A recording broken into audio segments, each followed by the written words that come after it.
America is addicted to cars. According to Hedges Company, almost 9 out of 10 adult Americans drive. How many times when driving have you ever thought of how and why in most places in America that this is the only realistic option? People seemingly love the convenience and perceived freedom that cars afford. However, this love has been forced by highway lobbyists in the 50s at the expense of everyone not in a car. Since the invention of cars, they have rapidly clogged our streets, pushing out pedestrians and public transit, destroyed neighborhoods to make way for parking lots and highways, and displaced many people and homes while disproportionately affecting people of color. By removing other options, America was forced to love the car, despite the inherent inexcusable downsides.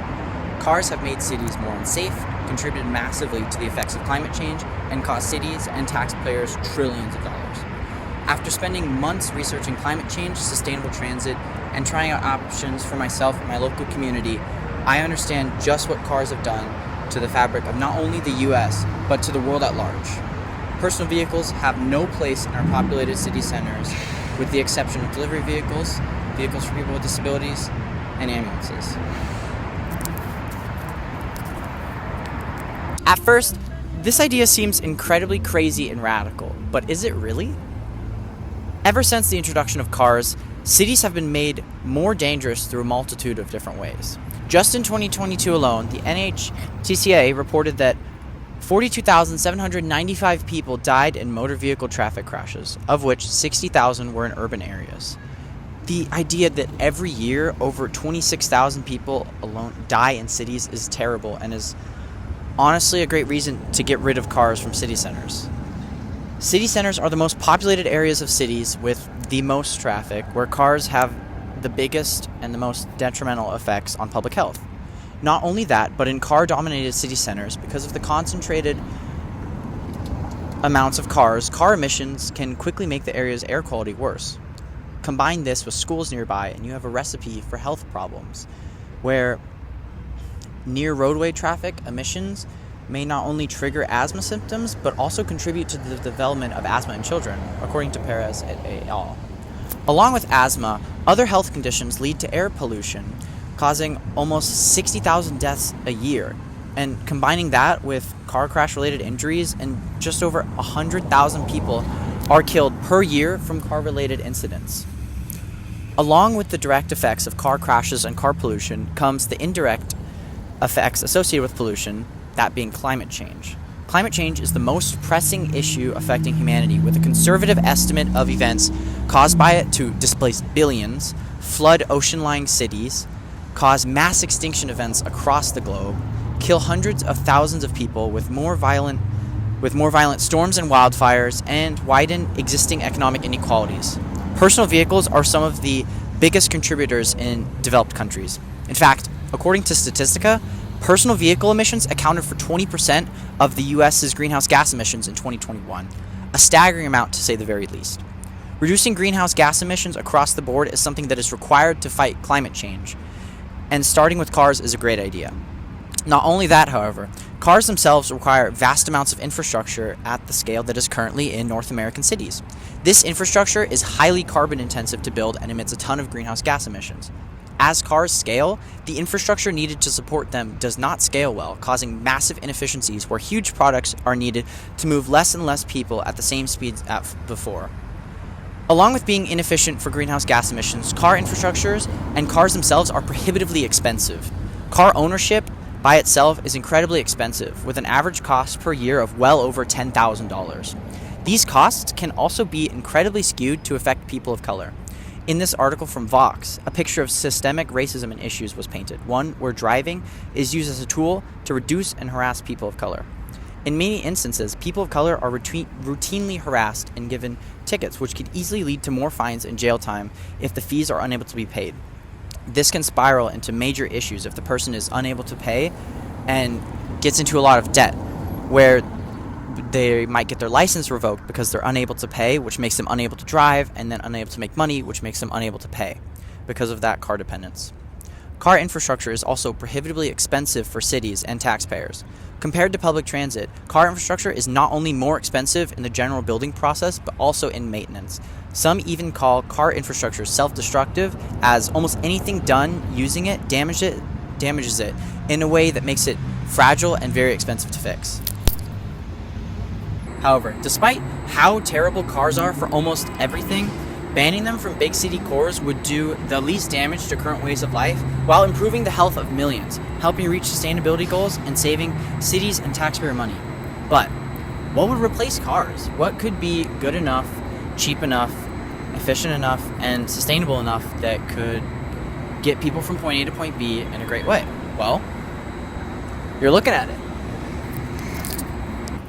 By removing personal vehicles from city centers, immediately air quality would improve in the surrounding areas. Noise levels would drop immensely as the sound of car engines, tire rolling, and horns are relegated to areas where there are less people.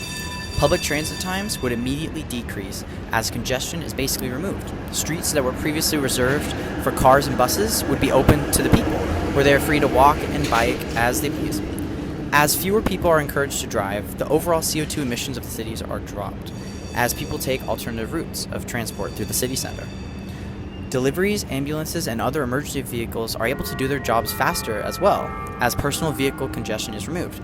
New businesses would also be able to blossom as more people are encouraged to walk around the city, as well as set up shop in the extra areas afforded by removed parking garages and opening up streets to pedestrians.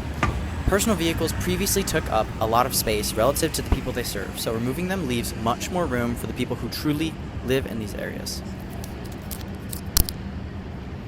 After seeing a car-free area in comparison to an area with heavy car dependence, it really illustrates just how impactful removing personal vehicles from streets can be and how easy it is to actually implement. Market Street in San Francisco removed cars during the pandemic, and it led to a massive change and a much more enjoyable and safer street for everyone. Comparing this to the previous location of Balboa Street BART station at the beginning of the video, and the change is simply staggering. But still, some have concerns about personal vehicles and their removal.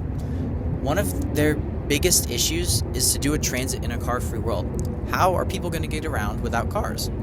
This is actually simply solved with the use of public transit, micromobility vehicles, bikes and scooters, as well as walking. When cities account for these changes in personal mobility when removing cars, it actually becomes easier to get around using public transit than it ever was with cars. Public transit in cities is able to scale effectively to meet demand in a way that is simply impossible with traditional motor vehicles. Not only that, but other groups as well as seniors and kids are able to get around effectively without the use of cars, which you need to be a certain age to actually use. But with all of those people and density issues, safety comes to mind. Horrifying stories of public transit can scare most people away from it, but when cities plan accordingly and fix underlying wealth inequalities, the extra density in walkable cities actually disincentivizes crime and makes areas safer through public surveillance. Meanwhile, cars, on the other hand, exacerbate this problem and increase wealth inequality, which is a cycle that leads to the problems that can only be fixed with more investments in walkability and better public transit. However, some see the huge price tags on public transit projects and rightfully become concerned over the cost. However, this cost is actually different from the cost of vehicle-based infrastructure in cars. Alongside the extra infrastructure jobs, higher-level engineering jobs are required for the maintenance of transit services, leading to more valuable and better-paying jobs. Not only that, but investments made into public transit are actually quintupled in new businesses and foot traffic afforded by the investments. This sort of concept was seen in the founding of the U.S., where rail companies would buy up all land west of a station to build rail and then sell the surrounding lands next to those new stations made valuable by the rail to companies that would then set up towns and turn a profit. Not only that, but the cost associated with public transit is actually a savings in the future, as it helps mitigate the costs associated with climate change, which personal vehicles only exacerbate. Understanding all these reasons, there's very little left that could feasibly dissuade any city if they are practicing reasonable city planning. With all of the problems we face in the world, cities play a huge role in how we move forward as a society.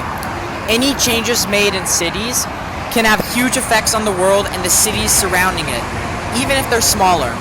It's important to consider every aspect of how a city is run to truly make a difference in the world. With safety, climate change, and expenses being important issues in today's world, cities can help do their part to make the world a better place. And maybe one day, places like this will be a bit nicer because of our efforts. A more walkable world with less cars is one where everyone benefits, and I hope to see that world.